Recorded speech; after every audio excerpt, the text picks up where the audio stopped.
22% Indian adult regularly कब्ज या constipation से स्ट्रगल करते हैं। इसका मतलब सिंपल है, आपके घर, दोस्तों और ऑफिस सर्कल में हर 5 में से एक इंसान डेली बेसिस पर इस प्रॉब्लम को फेस कर रहा है। पर कॉन्स्टिपेशन सिर्फ एक इरिटेटिंग बाथरूम इशू नहीं है जो इग्नोर किया जा सके। एक्चुअली ज्यादातर केसेस में कब्ज बॉडी का फेलियर नहीं होता, आपके डेली हैबिट्स का रिजल्ट होता है।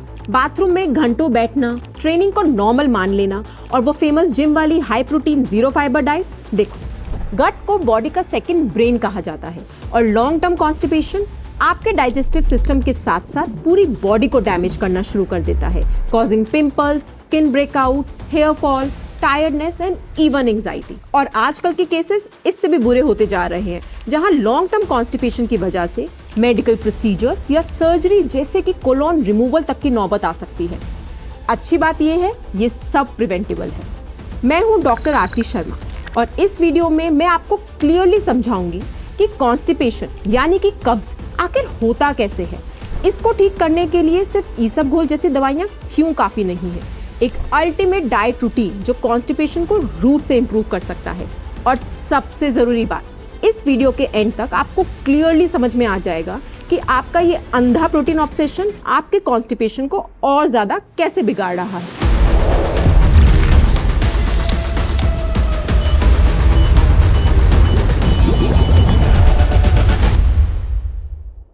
तो पहले समझते हैं कि कॉन्स्टिपेशन होता क्या है।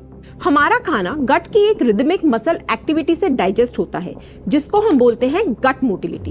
इस प्रोसेस में मसल्स और नर्व्स मिलकर स्टूल को आगे पुश करते हैं।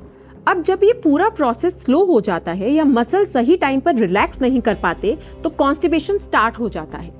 एक कॉमन रीजन होता है स्लो ट्रांजिट कॉन्स्टिपेशन, जिसमें कोलोन की मसल्स स्टूल को इफेक्टिवली आगे पुश नहीं कर पाती, इसलिए स्टूल लंबे समय तक गट में ही अटका रहता है।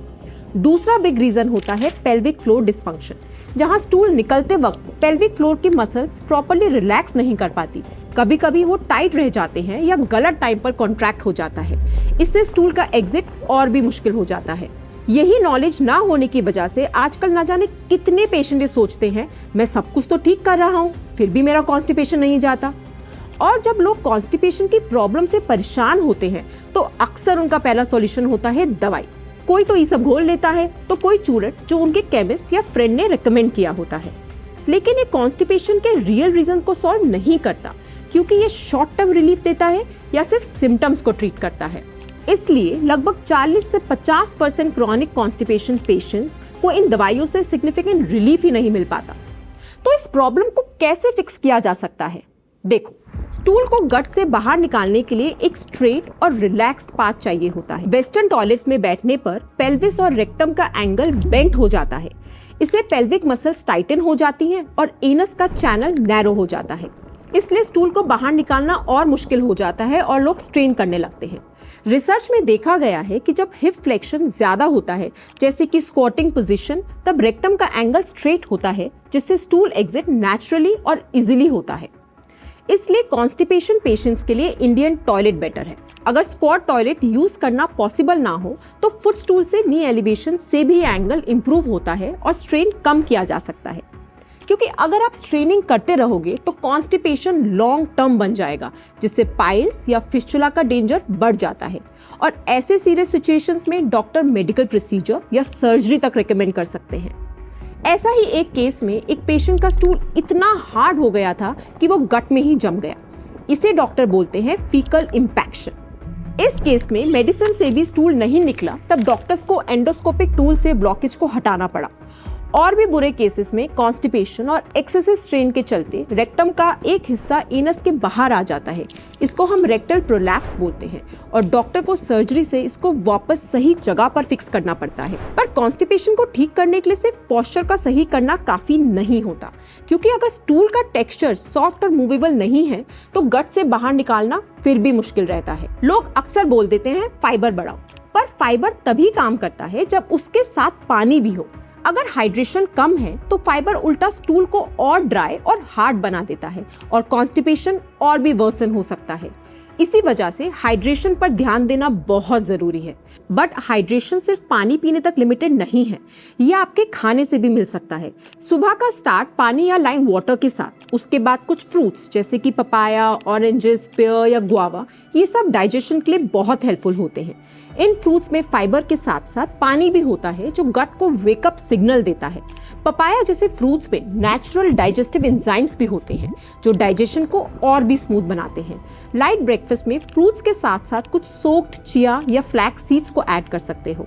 ये सीड्स पानी को एब्जॉर्ब करके स्टूल को और भी सॉफ्ट बनाते हैं और गट में हाइड्रेशन को होल्ड करके रखते हैं। लंच में सब्जियां जैसे कि स्पिनच, कैरेट, लौकी, भिंडी इंक्लूड करना स्टूल के बल्क के लिए बहुत इंपॉर्टेंट है। साथ में होल ग्रेन्स जैसे कि ज्वार, बाजरा, रागी, ब्राउन राइस या फिर होल व्हीट रोटी गट मूवमेंट को आगे बढ़ाते हैं और बावल रूटीन को रेगुलर बनाने में बहुत हेल्प करते हैं। दाल और पल्सेस जैसे कि मूंग दाल, मसूर, राजमा डाइजेशन को बैलेंस देते हैं क्योंकि इनमें फाइबर के साथ साथ प्रोटीन भी होता है। ये कॉम्बिनेशन स्टूल का टेक्सचर को बेटर बनाते हैं और गट को स्टेडी सपोर्ट देते हैं।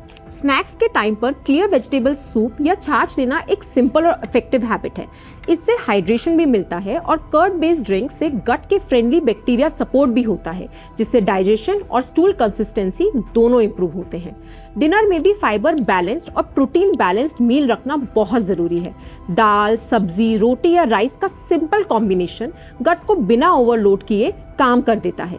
इस तरह से आप गट में हाइड्रेशन और फाइबर का बेस बना देते हैं और ऊपर से प्रोटीन जोड़ देते हैं तो कॉन्स्टिपेशन के चांसेस काफी कम हो जाते हैं।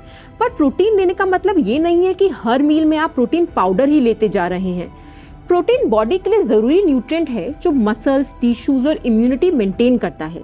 लेकिन जब आप प्रोटीन पाउडर्स या हाई प्रोटीन फूड बिना हाइड्रेशन और फाइबर के लेते रहते हैं तब कॉन्स्टिपेशन वर्सन हो सकता है। प्रोटीन पाउडर्स स्पेशली वे और कैसीन बेस्ड में फाइबर आमतौर पर बहुत कम होता है। अगर आप अपना मील प्रोटीन शेक से रिप्लेस करते हो तो डाइट में नेचुरल फाइबर्स कम पड़ सकता है और गट में स्टूल का मूवमेंट स्लो हो सकता है। सो आपका प्रोटीन इंटेक खाने से ही ज्यादा होना चाहिए। तो बॉटम लाइन सिंपल है, कॉन्स्टिपेशन लक या एज का इशू नहीं होता, ये डेली हैबिट्स का आउटकम होता है। अगर आप पोस्चर, हाइड्रेशन और डाइट को इग्नोर करते रहोगे तो प्रॉब्लम सिर्फ रिपीट नहीं होगी, वर्सन होगी। अच्छी बात यह है कि ये सब प्रिवेंटेबल है। स्मॉल चेंजेस डन कंसिस्टेंटली आपको प्रोसीजर और हॉस्पिटल बेड से दूर रख सकते हैं। तो इस वीडियो को अपने फ्रेंड्स और फैमिली के साथ जरूर शेयर करें क्योंकि बहुत बार लोग बिना कुछ बोले साइलेंटली सफर करते रहते हैं। So stay curious, stay healthy and subscribe to Scroll healthy.